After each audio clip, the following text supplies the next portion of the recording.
Sur 57 productions présélectionnées et soumises aux travaux du comité scientifique, 26 se sont démarquées pour une centaine de nominations dans les différentes catégories de prix.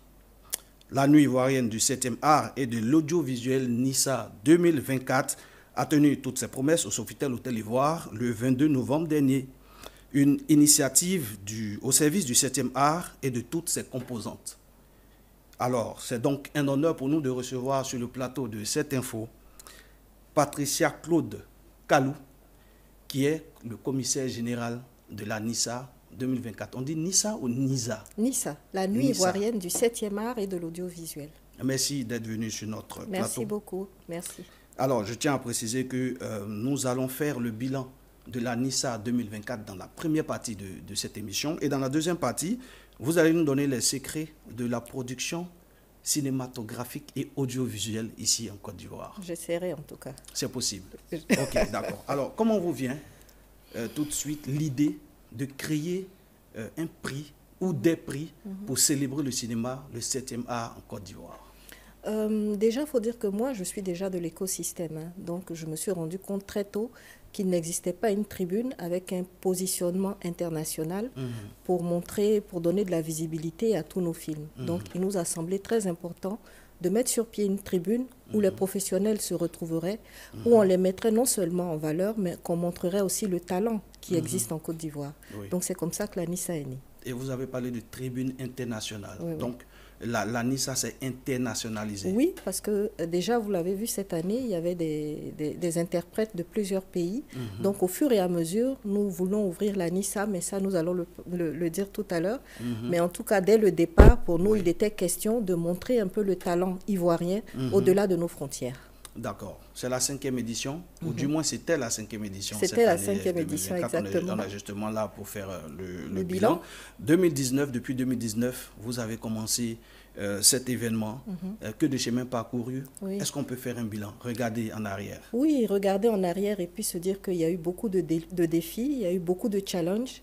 Et donc, au fur et à mesure, en tout cas, nous essayons d'aller de l'avant parce que nous avons beaucoup d'ambition pour cet événement-là. C'est pas encore fini avec ce que vous montrez déjà. C'est pas encore fini et je vous dis qu'au fur et à mesure, en tout cas, l'une de nos plus grosses satisfactions, c'est la mobilisation de notre écosystème et c'est l'engouement autour de cet événement-là. Et donc, nous sommes très heureux d'avoir mis sur pied la Nissa.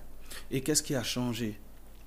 Ça change au fur et à mesure. Cette 5e édition, qu'est-ce qui a changé? Cette 5e édition, déjà, on a eu les émissions télévisées, les émissions de divertissement, ce qui n'existait pas. Oui.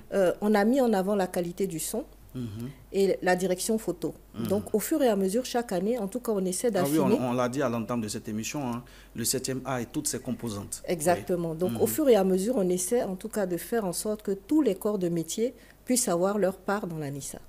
On va parler de la Nissa d'or, qui est le Saint Graal de la Nissa. Alex Ogou, le professeur Idriss Diabaté, Yacine Ounsou, Kadi Touré, Landry Agbadou. Cette année, la grosse surprise. Ouais, la grosse surprise, justement. Ce sont les vainqueurs de la Nissa d'or, année après année. Et comment jugez-vous le talent? Parce qu'on a regardé, ils sont jeunes. Comment jugez-vous le talent de ces jeunes cinéastes? Ils ne sont pas tous jeunes. Il y a le professeur Idriss Diabaté qui est un aîné, mais c'est vrai qu'en dehors de lui, tous les autres sont jeunes. Ils sont jeunes, oui. Ils sont jeunes, mais c'est des Donc, à majorité jeunes. À majorité jeunes, mais il faut dire que ce sont des personnes qui sont très, très, très travailleuses. Parce que arriver à ce niveau-là, il faut non seulement avoir du talent, mais il faut être quelqu'un de très organisé. Parce que ce sont des productions que vous portez. Vous avez des centaines de personnes qui sont sur des plateaux télé. Donc, il y a une certaine rigueur. Et arriver à ce niveau-là avec la qualité du son, la qualité du montage, la qualité de la photo et tout ça, ça veut dire que vraiment vous êtes quelqu'un et vous travaillez fort. Et nous sommes très heureux parce que ce sont des gens qui méritent. En fait, ce sont les critères que vous êtes en train de donner. Tout à fait, tout à fait. Et donc, pour arriver au Nissa d'or, il faut vraiment, puisqu'il y a tellement de productions qui sont en face les unes des autres, et il faut vraiment faire preuve de beaucoup de créativité et de rigueur pour pouvoir arriver à ce niveau-là. Donc, selon vous, il y a du talent dans le cinéma en Côte Bien d'Ivoire. sûr, bien sûr, et de Vous plus êtes bien en plus. placé pour Mais répondre bien à cette sûr, question. et je suis tellement fière de le dire, parce que le talent aujourd'hui, on le voit de plus en plus, puisque nous ne disposons pas de gros moyens. Donc il faut faire preuve de talent, de créativité, justement. Quelquefois, il manque des sous, il manque le matériel, la logistique que vous souhaitez, donc vous devez vraiment faire preuve de créativité. Et ces personnes y arrivent, donc ce sont des personnes très, très, très talentueuses. Vous avez parlé de direction photo tout à l'heure. Alors, la particularité de la NISA, effectivement, aucun métier du cinéma n'est laissé pour compte. En tout cas, on essaie, pas aucun, on essaie au fur et à mesure, en tout cas. Ok, d'accord. Ok. Parce que j'insiste dessus, parce qu'il y a beaucoup de plaintes. Vous savez, il y a tellement de métiers dans notre écosystème. Et donc, tout le monde veut participer, mais on est obligé de faire les choses au fur et à mesure. Parce que c'est un programme télé qui est à l'antenne pendant un certain laps de temps. Alors, si on veut mettre tous les corps de métier, on n'en finira pas. Donc, on est obligé chaque année d'en sélectionner. Et on comprend que les uns et les autres soient impatients de pouvoir participer à la NISA et de voir leur catégorie qui participe à la NISA. Alors, on ne va pas tout citer. Les longs métrages, les courts métrages, les prix pour le scénario, meilleure direction photo, il y en a plein. Les documentaires, alors, documentaires et tout ça. Pourquoi était-il important pour vous de, au fur et à mesure, revenir sur des métiers du cinéma? On pouvait simplement primer le meilleur acteur ou le meilleur scénariste. Pourquoi primer peut-être même demain on entendra parler de prix du pêchiste, du meilleur pêchiste. Oui, parce qu'une œuvre cinématographique, c'est une œuvre d'équipe. Je pense que ceux qui ne s'y connaissent pas pensent que c'est seulement les acteurs qu'on voit. Mais derrière, il y a, comme je l'ai dit tout à l'heure, une centaine de personnes, une centaine de métiers. Et il était très important pour nous de mettre ces personnes-là en lumière parce que ce sont des personnes qui travaillent énormément. Je pense qu'en régie, ici, vous avez du monde. Et on ne voit que nous, mais en régie, il y a des gens qui travaillent, il y a un chef d'orchestre.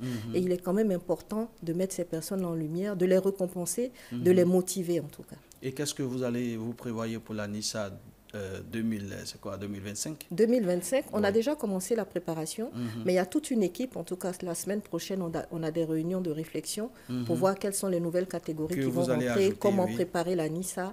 Donc vous voyez, on est toujours en 2024, mais on prépare déjà la NISA 2025.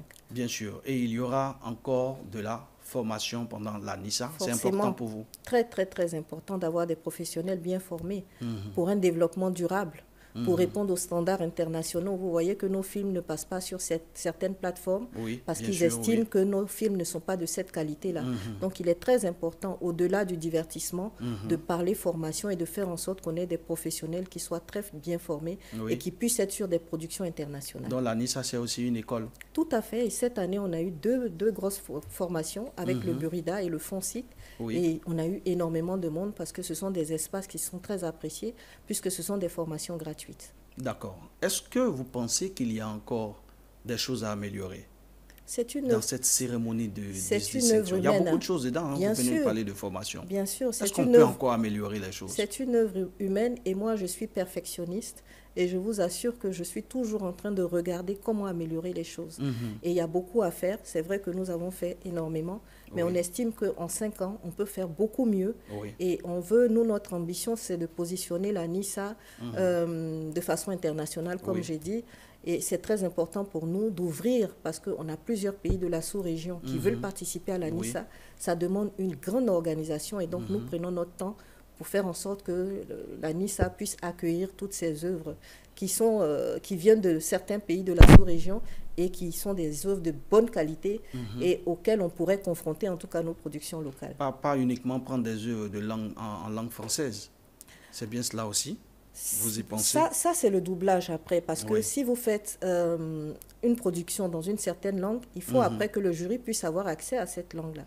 Donc c'est très important de faire en sorte que la langue parlée dans votre film soit accessible à tout le monde ou du moins doublée.